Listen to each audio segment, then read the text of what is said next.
Ah, Santo Spirits, a brand known for its premium, additive-free tequila. Mwah.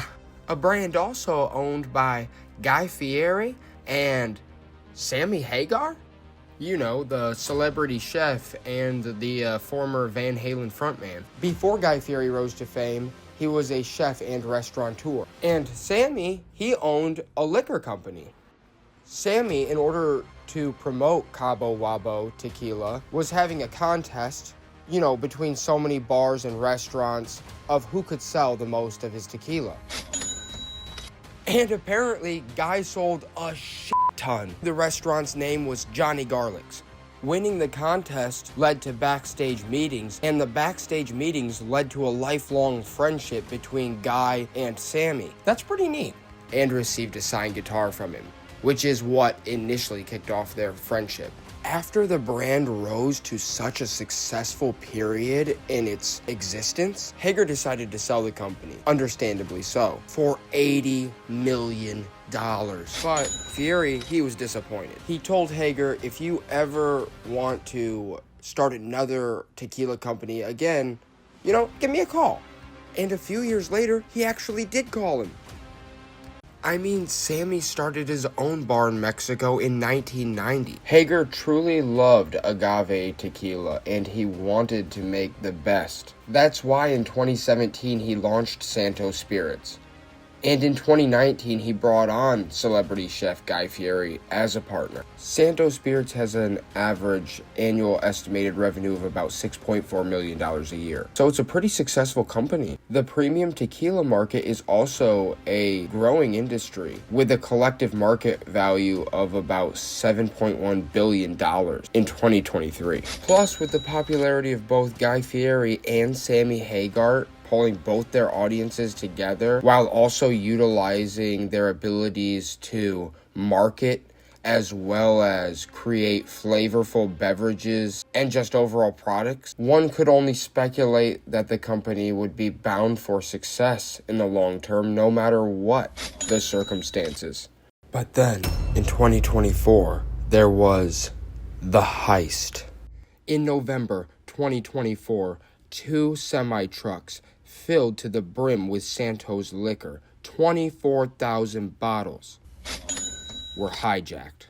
This tequila shipment started out perfectly normal, as they all do, in western Mexico, where the product is produced. From there, it was trucked to the U.S.-Mexico border, even passed through customs without any problems, and unloaded in Laredo, Texas.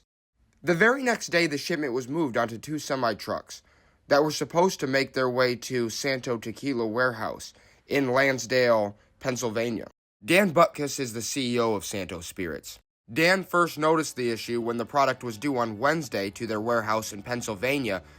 However, on Thursday morning, the logistics company told them there was a water pump cooling problem with the truck, and not to worry, that it will just be a slight delay. 2 days after this, on Friday, the shipment was supposed to arrive, and the trucking company was still sending more excuses. Oh boy. 24,000 bottles of tequila. The mechanics advised that the truck will be fixed Saturday. They said they'd be there first thing Monday. However, Dan isn't really worried because he doesn't think anything's wrong. They're communicating, they're sending emails back and forth, letting them know why they're delayed. It's only a day or two behind delivery in his mind, and they also track these trucks with GPS, right? Monday rolls around. They get an email saying that the truck is close. The GPS says it's within a couple miles of our warehouse in Lansdale, but the truck never arrived. So, what happened here? Well, the second trucking company's work just completely fake, with phony letterheads, email addresses, and phone numbers to appear legitimate. It turns out it has something to do with international crime groups discovering new methods of infiltrating the global supply chain for online goods. All of the tracking information was just a ruse set up to buy time in order to help the criminals steal the tequila. And the signal was spoofed. So while Dan and Santo Tequila were under the impression from the GPS tracking that the tequila was on the way to them, it was actually headed in God only knows where. They even followed up telling him that the truck was near Washington, D.C., and that the logistics company emailed him a video they'd received of a broken down semi with a note that said, "Looks like the issue is bigger than we thought." Santo Spirits itself does not have its own logistics system or trucking company, so they rely on a logistics company to hire trucking companies to ship their tequila. In my opinion, that's just not a very good chain of custody. Here's where things get really funny. The logistics company that worked for Santo Spirits hired a trucking company to move the tequila from Texas to Pennsylvania. But then the trucking company outsourced the job to two other trucking companies who then hired drivers. Yeah, that seems a little ridiculous to me as well. You end up hiring someone to hire someone to do the job.